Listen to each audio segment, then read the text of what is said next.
Okay, good morning. It is time to begin Chapter 8 of Terror at Bottle Creek by Waukee. I hope you guys are keeping up and reading along with as we read it out loud. Remember, you really need to have the book. We are going to have assignments in the fall that are going to require you to be able to look into the text and get information. I do not have copies of this book here at school yet. Chapter 8. I found Dad down at the houseboat loading a cooler into the John. "What you been doing?" he asked me. "Waiting on you."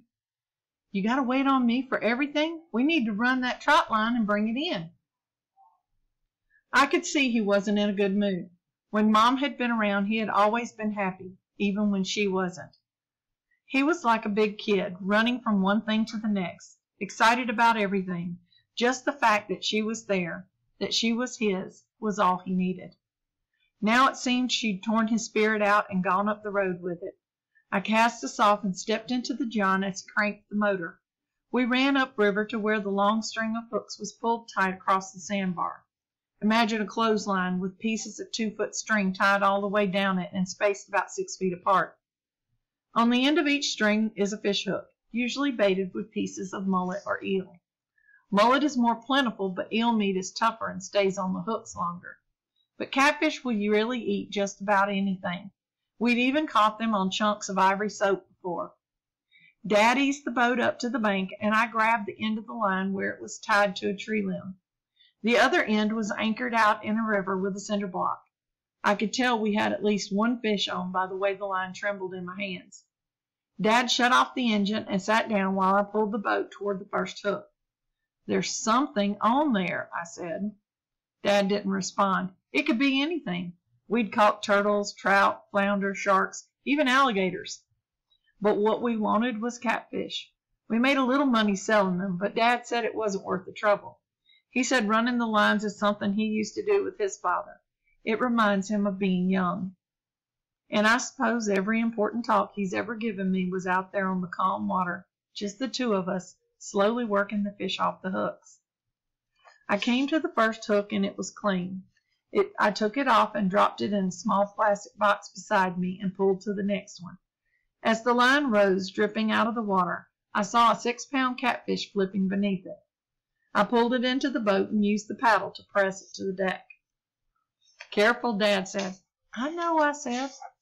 I removed the hook from its mouth and grabbed the fish so that my fingers went around the fins. Then I dropped it into the cooler and began pulling again.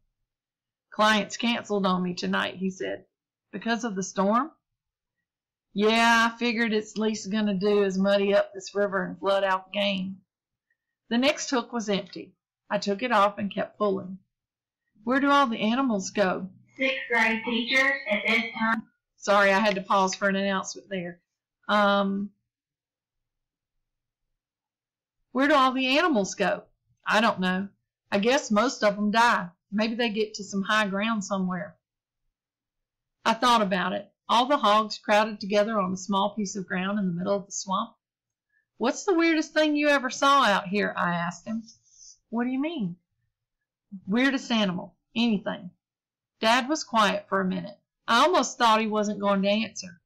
"I saw a snake one time," he said, "swimming the river with a catfish head sticking out of its mouth and the fins sticking through its back."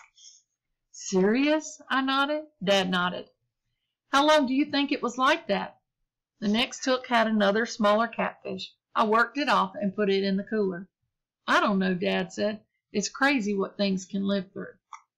He got quiet, and I worked 3 more catfish off the line before I spoke again. "I don't want her to come back, Dad. I wish you'd leave her alone." "She's your mother." "I wish it could just be us. I wish she'd move farther away." "It's complicated, son." "She said she didn't want you to come over."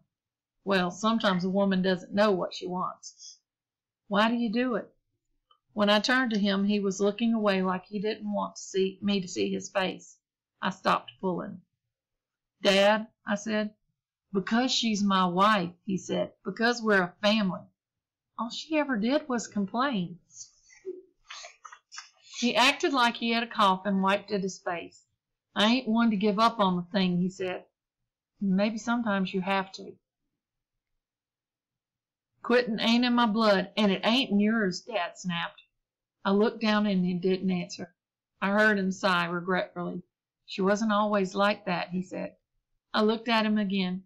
But we could be fine, I said, just us. Dad frowned and looked over the river. You're just going to have to let me work it out, son. I don't want to talk about it anymore. We wound up the trot line and took it back to the houseboat. I was busy skinning the catfish on the back deck when Dad passed me without a word, got into his truck, and left. I watched him go and then went inside. The news showed Igor making landfall in Biloxi. All right, let's try it without the phone ringing this time. The news showed Igor making landfall in Biloxi. A state of emergency had been declared in Louisiana, Mississippi, Alabama, and Florida. People all along the Gulf Coast were lining up at gas stations and grocery stores to get supplies. Northbound interstates were bumper to bumper, with a steady flow of traffic headed upstate. About the only vehicles traveling south were the National Guard trucks loaded with survival supplies and soldiers to guard against looters robbing stores and thieves robbing people's empty houses. I turned off the television and went back out to finish skinning the fish. And that's the end of chapter 8. We'll get chapter 9 on the next time. Thank you.